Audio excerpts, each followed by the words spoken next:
Good afternoon, everybody, and welcome to the first overture of the university-wide co-design seminar series. This is a seminar series that is proudly brought to you by the Sydney Policy Lab, the Research Portfolio, and nominated faculty leaders. So we will start the presentation in just 1 minute.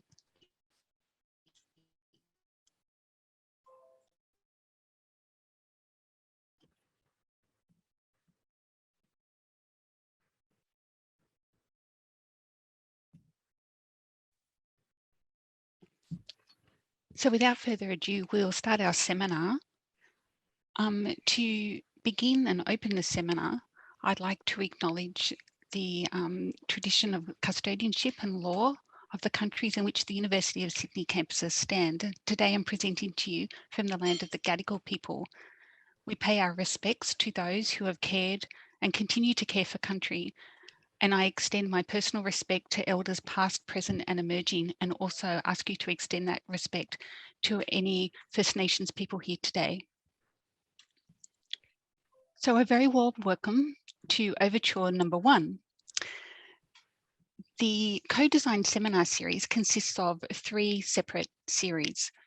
The first 2 events are what we've themed as overtures, and we will have a larger workshop in the first week of May. Today's session will run as thus. We'll have a breakout room where we can talk about our own experiences, notions, and hopes for co-design. And then we will warmly welcome 2 guest presenters, Associate Professor Amanda Tattersall from the Sydney Policy Lab and Associate Professor Christine Evans from the School of Education and Social Work. The remaining 2 sessions will be an overture session in April on the 7th of April, again from 1 to 2, and then a larger 3-hour workshop in May, of which we hope that you'll all warmly register for. If I could have the next slide, please, Leah. So the learning objectives and how we actually came to be was that we wanted to learn across the university about how others do co-design. We're quite often familiar with how it might work within our school or our faculty, but there's a richness and diversity to the way that we will approach co-design. We wanted to look at the fundamentals of understanding co-design and those building blocks. And today we're going to spotlight on Indigenous co-design. And in our second overture, we're going to focus on co-design with health consumers. The workshops broadly across the 3 events look at how we understand consumers, how we approach co-design, what resources we found useful and what we need for in the future, and how to find and acknowledge current and future partners in the co-design space. So to begin with, we're actually going to move into some breakout rooms. So Janine's going to send us off into a random breakout room for 5 minutes where we're going to get to know the participants. So thank you so much.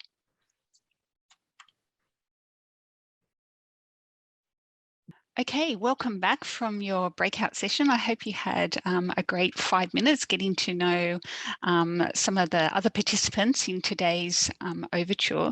It was a pleasure to meet my my colleagues in learning about co-design in our group. So I'm going to hand over now to Associate Professor Amanda Tattersall from the Sydney Policy Lab to talk around the fundamentals of co-design.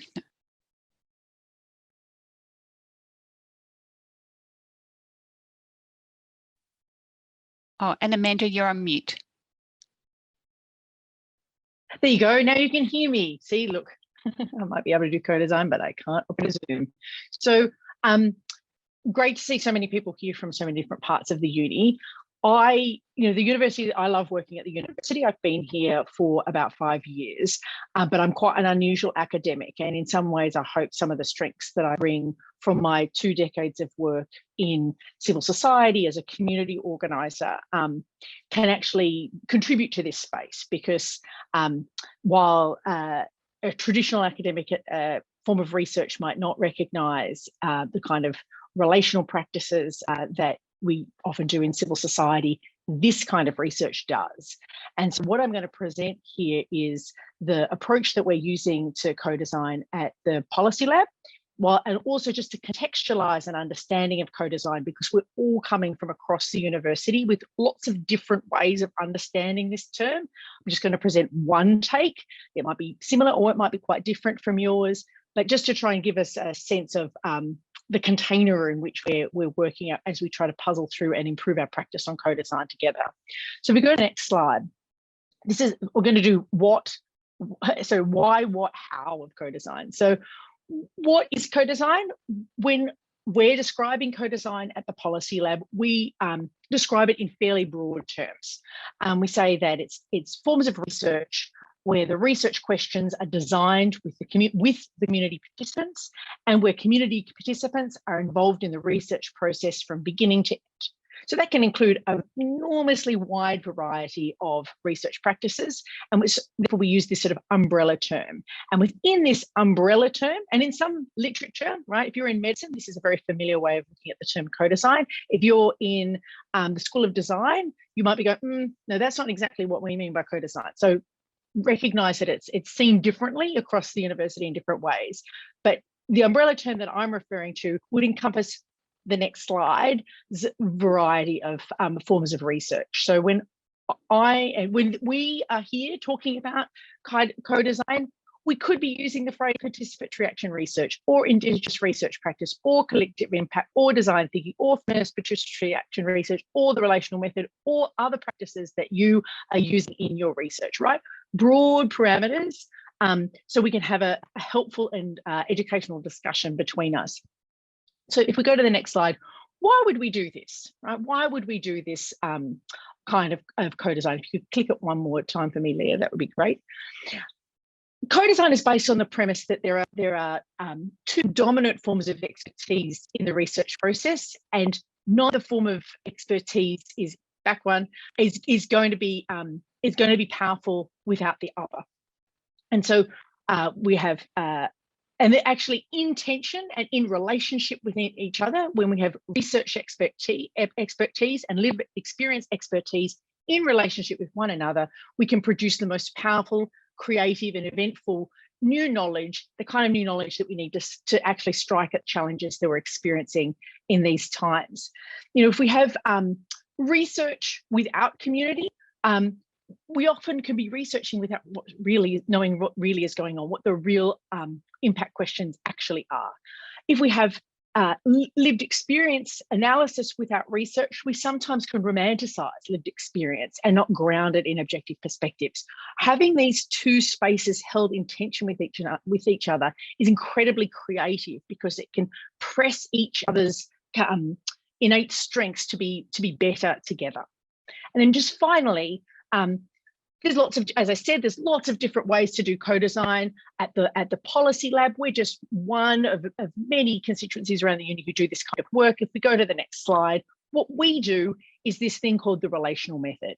And we say that there are three important conceptual ways of being or practices that are powerful in building co-design from our perspective. One is relationality, the power of building meaningful, authentic, sincere relationships between people over time, often with organizations and not just with a small constituency of people. Two, an analysis and understanding of power, the power between the researcher and the community participant, as well as understanding power in terms of uncovering and surfacing the new knowledge that we create. And finally, recognizing uncertainty, that there's plenty that we don't have specific, we're not in our control, that we have specific answers to. And so being able to hold onto strategies that recognize that the research process is constantly contingent and needs to be unfolding rather than formulaic. That's what we do at the lab. Back to you, Sarah. Brilliant. Thank you so much, Amanda. A great introduction there to co-design. Without any further ado, it is a great pleasure to introduce Associate Professor Chris Evans. Chris is going to talk about how Indigenous research methodologies can contribute to the achievement of Aboriginal community determined research priorities, incredibly powerful area, and she's going to reflect on research that is leading to the representation of Aboriginal and Torres Strait Islanders peoples' cultures and histories, and in strength-based ways where in places where this representation has not previously existed. So a virtual clap to welcome to the podium Associate Professor Chris Evans.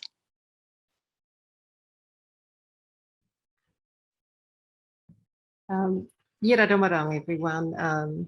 Mandangul, thank you very much for having me here. I'm hoping you're having a beautiful day today, and my heart goes out to those who are affected by all of the extreme weather conditions at the moment, to add to the conditions that we've experienced with COVID. And so I hope you and yours are safe and well.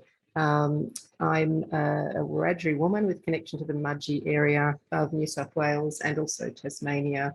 But so through the Williams and Rayner families, I have a connection that's quite historic with that site, many thousands of years, if we chat to some local archaeologists.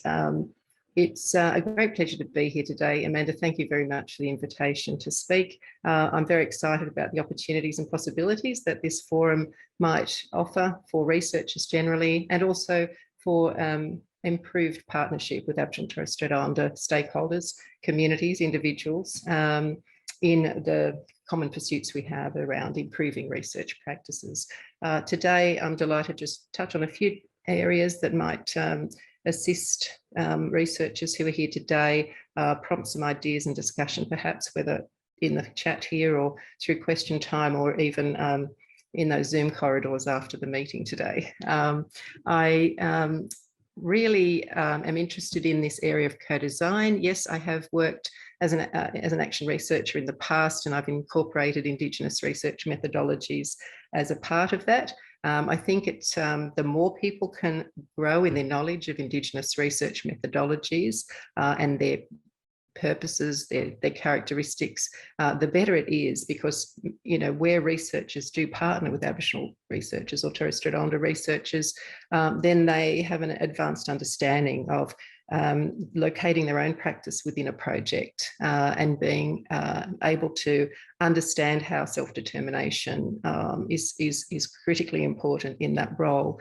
I was involved in some work in government, where my work previously on a couple of different projects that involved action research and Indigenous research methodologies had quite considerable impact, and that is particularly in the New South Wales syllabuses in New South Wales. And it was through that lens of trying to explore mechanisms that exist, audit mechanisms that exist, to ensure that Aboriginal and Torres Strait Islander voice is heard, that representation becomes more clear. It was quite a preoccupation of mine throughout that time. And of course, you know, that is part of what all of us do as Aboriginal researchers. There's so much work ahead for all of us to make improvements to redress some of the horrendous histories that exist in research for Aboriginal people. And I'm sure many people here are familiar with the work of the early 1800s, Crania Americana, where various races had their skulls measured in cubic inches, and somehow there was a correlation between the size of one's skull and IQ. That was not that long ago, and that was cutting edge scientific research that has added to the unfortunate,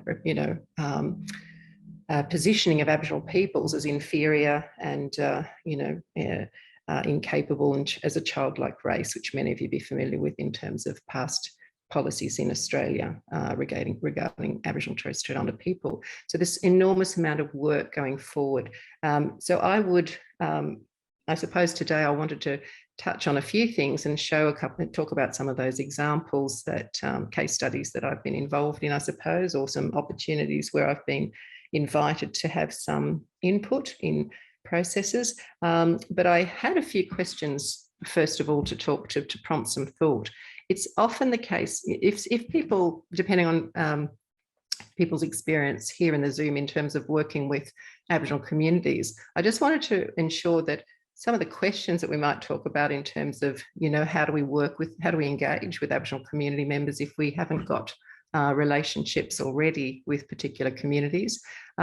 It's important to really consider that your rationale for how you make that approach to community, in what capacities, what mechanisms are you using in terms of your involvement, your wish to work with Aboriginal communities.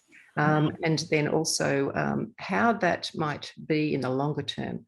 So what are the impacts around the commitment you're making, you're undertaking to work with Aboriginal communities? And I have only just come from a meeting recently where I was talking about how, you know, if there's a new document that's going to affect Aboriginal people, most ministers in New South Wales would have probably at least a year or more notice of that intention. And I think to myself, Aboriginal and Torres Strait Islander elders aren't voted in and out. They are continuously connected to their lands and deserve the same amount of notice, if not more. So no surprises for me is a wonderful theory around working with Aboriginal and Torres Strait Islander stakeholders, particularly elders. They should know what's going on their country, is my piece of advice in that regard. And so when I worked in the government, you know, worked at NESA, for example, and we were developing new syllabuses, I would urge teachers during the year of familiarisation with new syllabuses that they should reach out to their communities, to their elders on country and community members who've lived there and have long-standing histories on those lands and countries, to become more familiar with the syllabuses and have that opportunity. But I just want to, if I may, flick to a few questions that I hope might be useful for you to think about in the way you plan your research. And I'd like to tease out some of the mechanisms. One thing I want everyone to think about in terms of, you know, considerations for researchers working with Aboriginal and Torres Strait Islander stakeholders is, well in advance, have those conversations about who might own the IP of co-designed products and services. So this is traditional knowledge that you're gaining access to. We don't want to work with Aboriginal communities in co-design in a way that means we engage in another level of dispossession of knowledge of Aboriginal people. So very important to perhaps look through the available opportunities for protocol development through the likes of Terry Janke, an Aboriginal Torres Strait Islander legal consultant and international expert in this field. Look at agreements that deliver benefit sharing. So this isn't the case of leaning on someone else and obtaining knowledge that becomes a part of your IP, rather than some arrangement where there is that benefit sharing and acknowledgement of knowledge, acknowledgement of people's contribution. And for those who aren't familiar, the concept Indigenous culture and intellectual property is an area to look into. How, when and where are communities and or their representatives acknowledged throughout processes of research at co-design? And I'm being a little bit specific here because I have an opportunity to. So will there be funding for an acknowledgement of country by traditional owners? Will they be recognised and consulted with? What mechanisms are you going to use? Will you develop an Aboriginal and Torres Strait Islander advisory group for your projects when you co-design? Will you have a team that includes Aboriginal and Torres Strait Islander researchers? Do you happen to have an Aboriginal and or Torres Strait Islander cultural mentor for your process? These are some of the considerations that many Aboriginal researchers would you know, be pondering as you lead up to a project that will involve or impact Aboriginal and Torres Strait Islander peoples. And also to, I suppose, the constituency of your advisory groups is very important. Rather than just grabbing a few friends to go on it or people we happen to know, what is your conceptual framework for your advisory groups? Should you move in that direction? Do you wish to make sure that you're at distance from the selection of the members to some extent? And I've been involved in those processes at the university while I've been here at University of Sydney. And for me, I often try to safeguard the rigour of the project, the ethics of the project, by having particular organisations that relate to the project, to the research, who have particular expertise. So is it in education? Would we go to the New South Wales Aboriginal Education Consultative Group? Is it about health? Do we consult with the Aboriginal medical services? Is it, will a land council be involved if it's to do with particular criteria or all of the criteria? Who are we choosing? How are we ensuring that there is an Aboriginal and or Torres Strait Islander voice in processes that we are embarking upon? So I think that's really important to think about. Also thinking about how you might, in the lead up to your co-design projects, actually take the burden off community potentially. Certainly, by the way, the Aboriginal Torres Strait Islander having an advisory group will mean your budget will need to be adjusted to ensure that they are that their costs are covered for attending regular meetings throughout the life of your project. So it has implications when we work with community, when we co-design, very, very pragmatic ones, and those to do with respect. So as I said, in the lead up to a co-design project, have we already, recognising that Aboriginal Torres Strait Islander people are often under-resourced and overextended in community organisations, have we thought to actually attend the meetings that are already being held by community in the first instance? And I'm sure this is part of what Amanda's talking about later on and continuing to. But how do we ease pressure on communities that are already burdened because of the impact of colonisation? And then some other questions: how is co-design different in practice from consultation or partnership?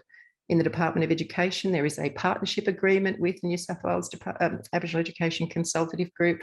It's not about us without us. That's a really profound statement that I think we all need to have ringing in the back of our minds as we approach any research project when it comes to working with or impact on Aboriginal Torres Strait Islander peoples. The other thing is, who adjudicates the impact? Who adjudicates success? It's no point having that first tick box of consulting at the front of a project. How does the community view the success of the project and provide that feedback and input throughout the process? So building in those opportunities for Aboriginal voice through multiple mechanisms, having an Aboriginal researcher involved, having an advisory group, having targeted consultation with participants, Aboriginal Torres Strait Islander participants, so that their voice is heard throughout. And then, finally, I know in my thesis I quoted, who was it? Jack Beatson, and he said, if we're still using the word consultation, it's not good enough. So in other words, we need to be careful of the language that's trending in community and how they will understand your readiness for the research by the words you use. If you're going to enter into something that is more substantial, that involves true benefit sharing and is truly ethical, they will be wanting to hear particular words. They will want to hear how you're representing their knowledge through ICIP mechanisms and IP. They will be wanting to hear that this is a true partnership in co-design, and they will be wanting to know how you're going to use the data that you gain. So it's really important to probably start at the end of the research design and work backwards in terms of thinking about Aboriginal Torres Strait Islander involvement. Does your research impact Aboriginal and or Torres Strait Islander communities? What protocols do you develop to protect the community's knowledges and cultural heritage, e.g. language, imagery, story, intangible property?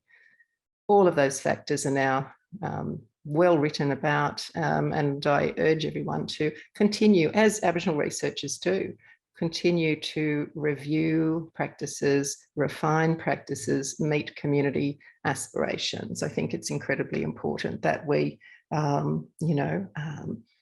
do a lot of our studies first before we engage with the community, so we know whose land we're on, who are the elders, who are the traditional owners, who are long-standing families, who are working in professions that are relevant on the country of the site of the research, for example.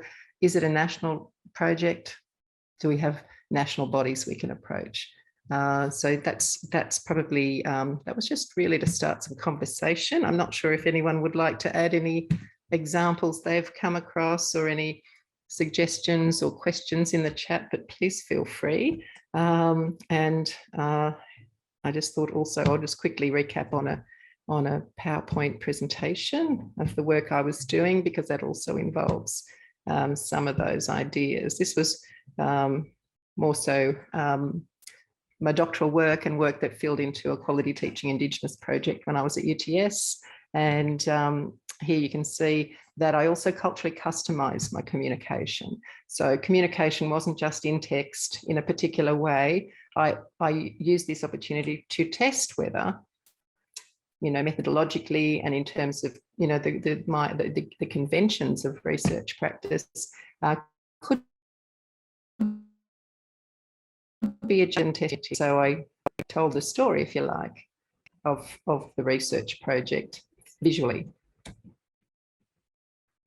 I also mapped the representation of the different groups, cultural affiliations and groups that were involved in the research, which was not always prominent in research practice at that time. These were some of the feedback that came through from community about essential knowledges. Again, local engagement was critical. And of course, in co-design, we need to know whose land we are on, commitment to ongoing knowledge about cultural protocols, etc., etc. This particular design is really an explanation from a QTIP project, and it places education providers on country. It's a sand drawing, but that little square there is really an education provider, and talked to the idea of the constituency of community, Aboriginal communities, the elders, custodians, those who have long-term association, and those who might be living off country in the area in terms of navigating consequence. I might stop now. Is that all right, Amanda? Did you want to follow on? Thank you. Thanks, everyone. Thank you so much, Christine. I think you've just frozen for a minute, so I'm going to sort of jump in there, and thank you so much for your presentation. We did have a couple of questions looking through the chat, and a couple that I've written down as well. I'm not sure if we have Christine available back. Chris, back live? Yes, can you hear me? Yes, lovely. Actually, if we could just pop off the slide deck at the moment, Leah, so we can all see each other. Wonderful, great, thank you. I'll just turn it back to a gallery view so I'm not looking at my giant head there. So we did have, there were some questions there. Look, I'm particularly interested in the idea of cultural mentors that might be working with researchers through a range of projects as opposed to a particular project. I wondered if you could give an example, Chris, of where that's worked really well, or perhaps we could have an example from the floor. If you use the raise hand function, I can make sure that I can sort of see you as well. But yeah, Chris? I'm happy to start and then hear from others. Look, I was very blessed in my doctoral work to have had the influence of Uncle Tex Scewthorpe, Noongarburra man, who sadly passed now. But I had worked with Uncle Tex at Tranby Aboriginal College for many years, and was very completely impressed with his arts-based practice, which I incorporated in my doctorate with his permission. And Uncle Tex became he was another supervisor in my doctoral work, if you like.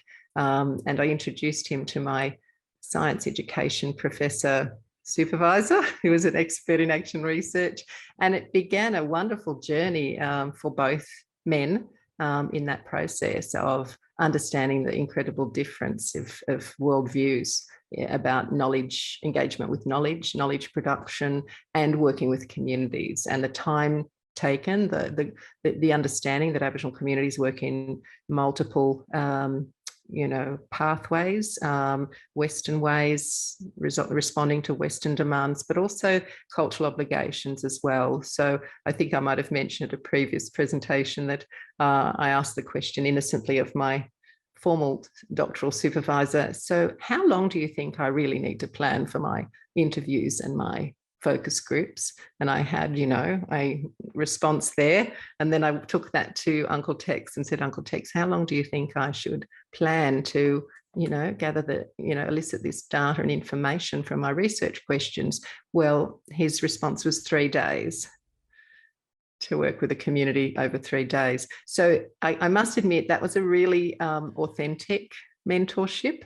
And I think this is what I would urge, that, you know, where people have connections to maintain those relationships respectfully, in order to have someone there you can go to for those difficult conversations, the inquiries that you don't want to take into the public domain necessarily, but someone as a really helpful cultural sounding board for your ideas and thinking.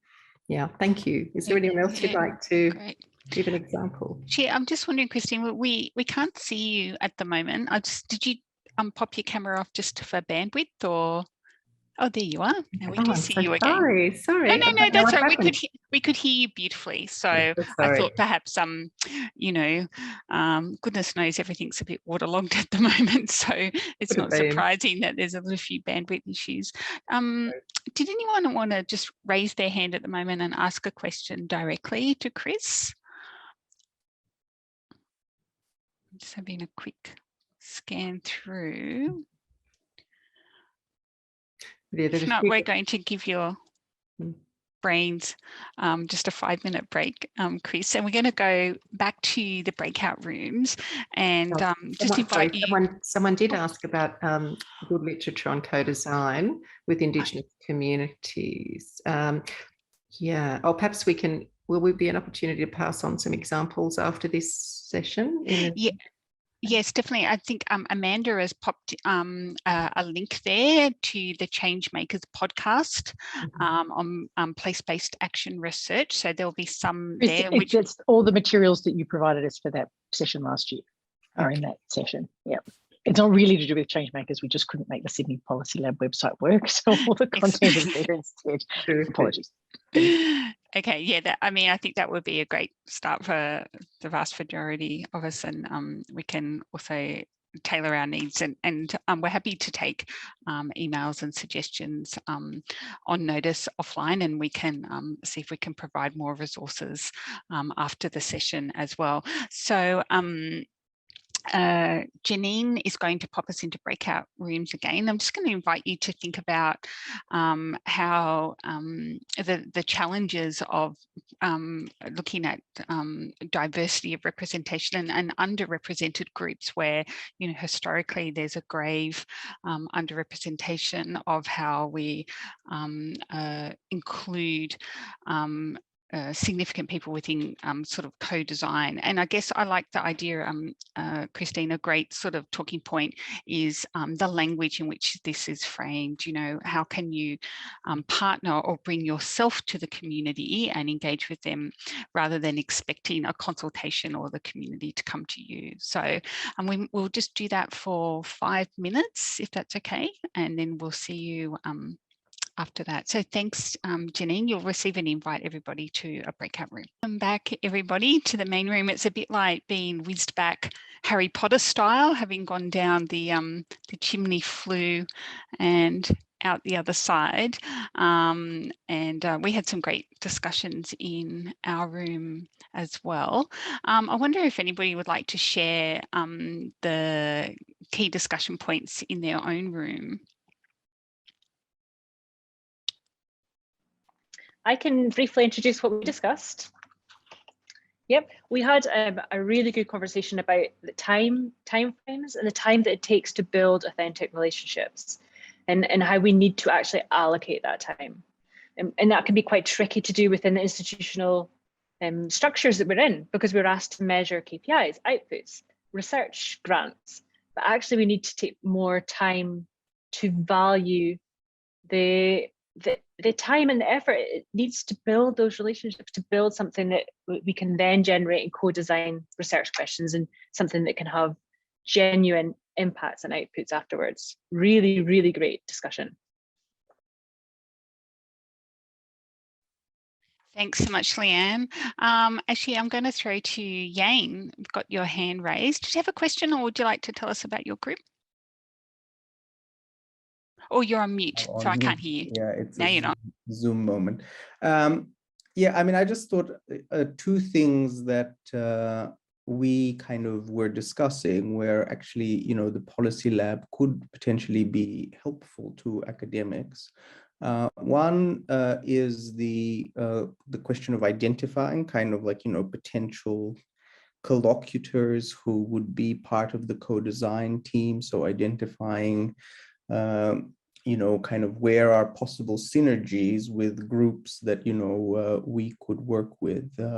So, you know, I work on regulation, and most of the time there are impacted groups of the kinds of issues that I work on. So, and then the second that we kind of thought might end up being almost an insurmountable problem is, you know, the ethics approval processes at the University of Sydney, which are very sort of formalistic, and they're not really a conversation between the researcher and the ethics body, but it's a kind of proceeds through these very formalistic, you know, back and forths, which sometimes just get stuck in a misunderstanding about what's actually going on. And with co-design research, it's just basically, it's a non-starter if we can't, you know, include that into the thinking.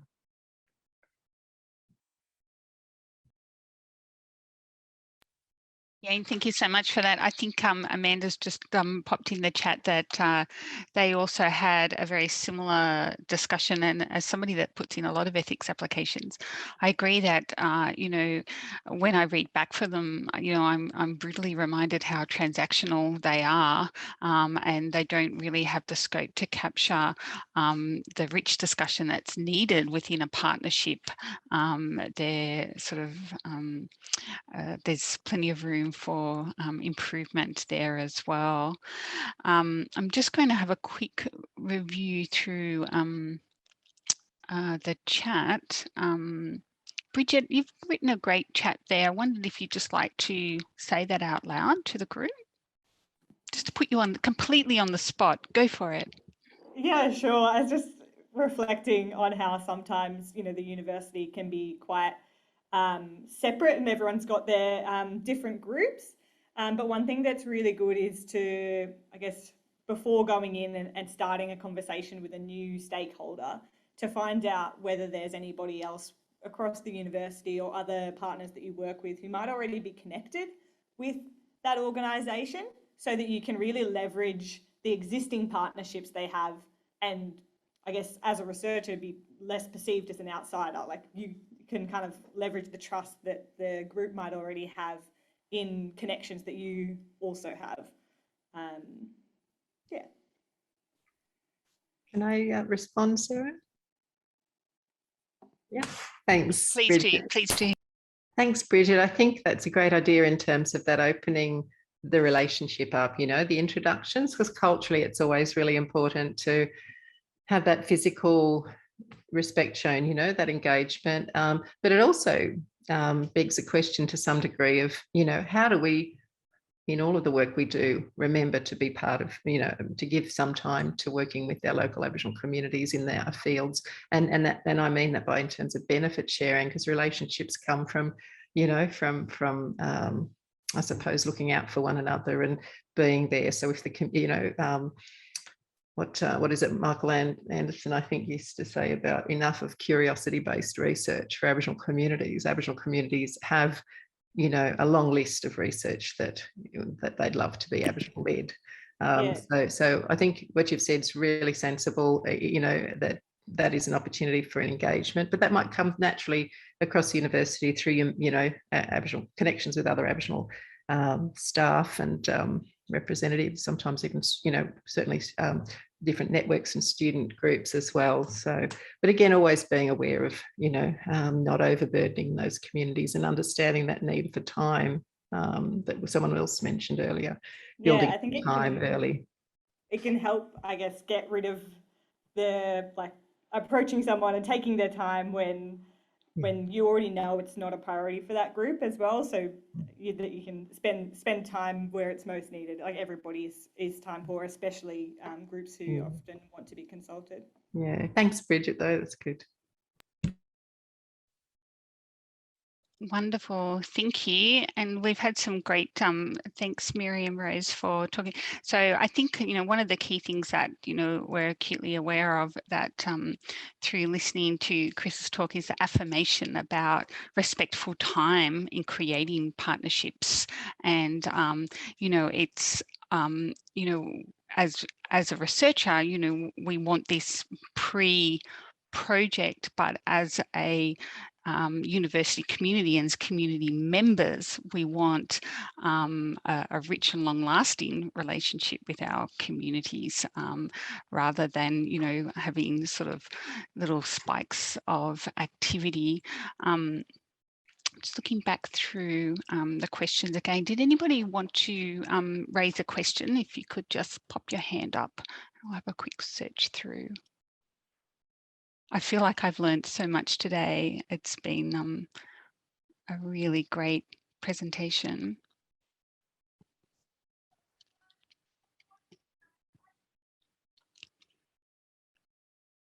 Okay, we might, it's nearly 5:55, and I know that people often have back-to-back meetings and need comfort breaks or have teaching, and I'm very mindful of everybody's time. So with that, Ashi, if we can just put up the last slide, please. Thank you. I'd like to do a an unashamed plug for our overture number 2 of the university-wide co-design seminar series. So at the next overture, we're going to be listening to Professor Julie Redfern, who some of you may know was actually named New South Wales Woman of the Year, or some marvelous grand title. Julie is a professor of public health in the School of Health Sciences in the Faculty of Medicine and Health, and has a research team called ECHO, which is engagement of consumers in health co-design. And so this will be our second overture. It's on the 7th of April from 1 to 2. So again, very similar time frame. And after that, we'll be moving to our larger workshop. So with that, and at 5 to the hour, thank you so much for your time and good afternoon.